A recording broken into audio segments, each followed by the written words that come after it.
अभी तक हमने 1857 की क्रांति के बारे में बेसिक जानकारी ली, क्या थी, क्यों हुई, उसका स्वरूप क्या था। फिर उसके बाद हमने पढ़ा कि कहाँ कहाँ पर विद्रोह हुए, विद्रोह का दमन किसने किया और कैसे हुआ। फिर हमने पढ़ा कि 1857 की क्रांति असफल क्यों हुई। अब इसके बाद में हम पढ़ रहे हैं कि 1857 की क्रांति के बारे में किसने क्या कथन कहा। तो इसमें सबसे पहले जवाहरलाल नेहरू के बारे में पढ़ते हैं। इन्होंने कहा कि इसकी शुरुआत तो साधारण विद्रोह में हुई, लेकिन शीघ्र ही ये जन विद्रोह में बदल गया। ठीक है। इसके बाद है दूसरा कथन, ये दूसरा है डिसरेली का। इन्होंने इसे राष्ट्रीय विद्रोह कहा, और राष्ट्रीय विद्रोह कहने का कारण भी था क्योंकि अभी तक इससे बड़ा और इतना आक्रामक कोई भी विद्रोह नहीं हुआ। तो ये हो गया राष्ट्रीय विद्रोह, जिसे डिसरेली ने कहा है। और कई बार आए हुए हैं ये कि किसने इसे राष्ट्रीय विद्रोह कहा, 1857 की क्रांति को किसने राष्ट्रीय विद्रोह कहा, तो डिसरेली। किसने इसे साधारण विद्रोह कहा, तो जवाहरलाल नेहरू।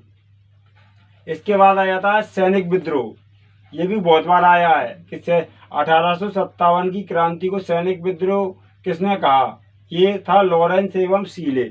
और कहने का कारण भी था इनका, क्योंकि इस क्रांति में अधिकतर सैनिक ही थे, तो ये सैनिक विद्रोह हो गया। इसके बाद टी.आर. होम्स ने कहा ये सभ्यता और बर्बरता के बीच की लड़ाई थी। इन्होंने क्यों कहा, कहने का कारण था इनका कि ये मानते थे कि अंग्रेज सभ्य लोग हैं, पढ़े लिखे लोग हैं, भारतीय कम पढ़े लिखे थे। अंग्रेज अच्छे कपड़े पहनते थे, भारतीय लोग निम्न कपड़े पहनते थे। तो इसलिए इन्होंने कहा कि ये सभ्यता और बर्बरता के बीच की लड़ाई है। इसके बाद सबसे महत्वपूर्ण कथन, और पेपरों में कई बार आया हुआ, कि 1857 के लिए किसने प्रथम स्वाधीनता संग्राम कहा या स्वतंत्रता संग्राम कहा। तो ये कहने वाले दो व्यक्ति हैं, पहले बी.डी. सावरकर, विनायक दामोदर सावरकर, दूसरे अशोक मेहता। याद रखना, पेपरों में कई बार आया हुआ है कि 1857 के विद्रोह के लिए किसने प्रथम स्वाधीनता संग्राम कहा, ए बी.डी. सावरकर, बी अशोक मेहता, सी दोनों, डी इनमें से कोई नहीं। तो ये दोनों हैं, दोनों वहाँ, तो दोनों को लगाना है। इसके बाद ये अंग्रेजों के विरुद्ध मुसलमानों का संग्राम षड्यंत्र, तो ये आउटरम और टेलर ने कहा। इनके कहने का कारण भी सही था, क्योंकि जो ज़्यादातर रियासतें थीं वो मुसलमानों की थीं, और जो हिंदू रियासतें थीं वो अधिकतर अंग्रेजों के साथ थीं या तटस्थ थीं। तो ये इसलिए इन्होंने कहा, क्योंकि लड़ने वाले अधिकतर सिपाही मुसलमान थे, राजा मुसलमान थे, जो नवाब वगैरह थे, और जो शासक थे वो ईसाई थे। अब इसके बाद हम कुछ किताबें पढ़ रहे हैं। सबसे पहली महत्वपूर्ण किताब 1857, ये किताब किसने लिखी, तो ये 1857 नामक किताब सुरेंद्र नाथ सेन ने लिखी। दूसरी सबसे महत्वपूर्ण किताब द ग्रेट रेवोल्यूशन, ये अशोक मेहता ने लिखी। और तीसरी सबसे महत्वपूर्ण किताब, कई बार पेपरों में आई हुई, the first war of Indian independence, B D. Savarkar. याद रखना, इस किताब के लिए इनको भारत से बैन कर दिया था, जहाँ जाते थे वहाँ वो बैन हो जाती थी ये किताब, विनायक दामोदर सावरकर। इसके बाद असबाब बगावत ए हिंद, ये है सैयद अहमद खान की।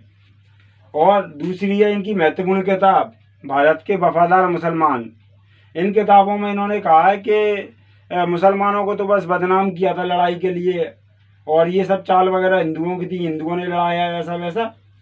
मुसलमानों को अंग्रेजों के प्रति वफादारी दिखाने के लिए है।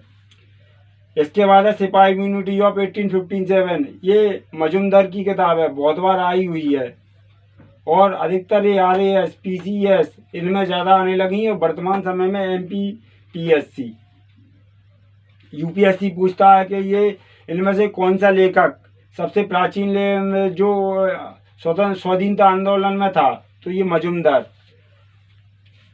ठीक है, ये पेपर में बहुत ज़्यादा आने वाले क्वेश्चन हैं कि राष्ट्रीय विद्रोह किसने कहा। 2 मिनट में रिवीजन करते हैं इसका। ये डिसरेली। सिपाही सैनिक विद्रोह या सिपाही विद्रोह, लॉरेंस हीले। सभ्यता और बर्बरता, टी.आर. होम्स। भारत की स्वतंत्रता के लिए लड़ा गया प्रथम स्वतंत्रता संग्राम, बी.डी. सावरकर, अशोक मेहता। अंग्रेजों के विरुद्ध मुसलमानों का षड्यंत्र, ऑटम टेलर। इसकी शुरुआत सैनिक विद्रोह में हुई लेकिन शीघ्र ही जन विद्रोह में बदल गया, जवाहरलाल नेहरू। और ये किताब 1857, Surendranath. The great revolution, Ashok Mehta. War of Indian independence, B D. Savarkar. Asbab Baghawat Hind, Syed Ahmad Khan. सिपाही इम्यूनिटी ऑफ 1857, आर.सी. मजुमदार। ऐसे करके ये 1857 की क्रांति खत्म हो गई। अब हम अगला नया टॉपिक लेंगे कल, जो भारतीय राष्ट्रीय कांग्रेस रहेगी। कुछ बीच की घटना जो हम अलग से पढ़ेंगे। ठीक है।